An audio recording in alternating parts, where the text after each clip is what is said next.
قلبي من قدو ولما خيستي يوم اللي دردرم مرة هنديبتو ilmi namaa hanga fedhe dulloomullee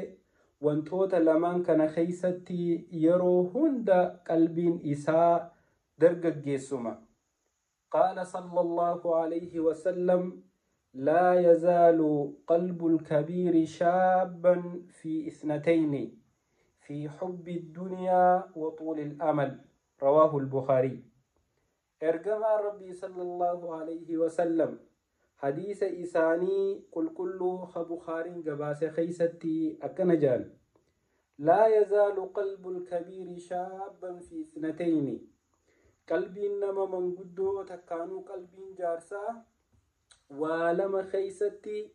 درقاقم مرة هندي بتو يرو هنداه أكما دردرات التيادي في حب الدنيا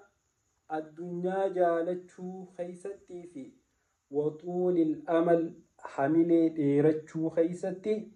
قلبي من قدو يروهن داهو درق جيسا جاء رسول ربي صلى الله عليه وسلم وبلين كيا أمري لمانتني أمري أكملي نما ياتشفتو الدنيا تناف بولولاني جالل إسيتيف بؤابئي هند دبرني خاني خانف والفتو خيستي hanka fadhe namni dulloomullee hubbu duniyaa waan jahantana qalbii isaa keeysaa baasuu hin danda'u totorra'ee ka qalbiin isaa dhumtee sireerra ciisullee jaalala addunyaa isa keeysaa hin dhabdu.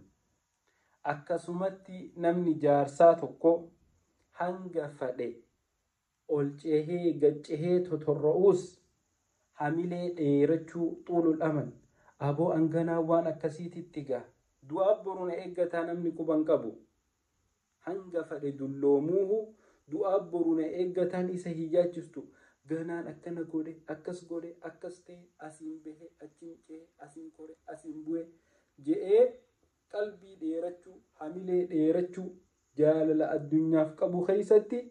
manguddoo fi dargaggeessinis akkuma tokko jechuudha dubbiin tun. kanaaf obboleeyyan kiyya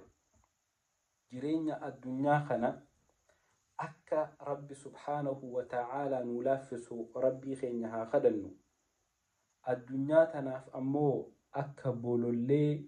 dachii tana hunda gara hin galchine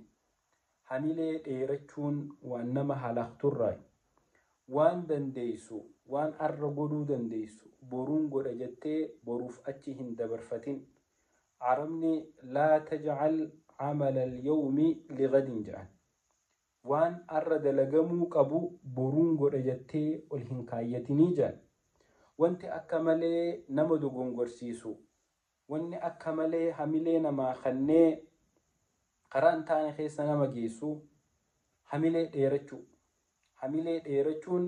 دو قنقر أدى خيسا نما بوستي أباليانكي تناف addunyaallee qiyaasumatti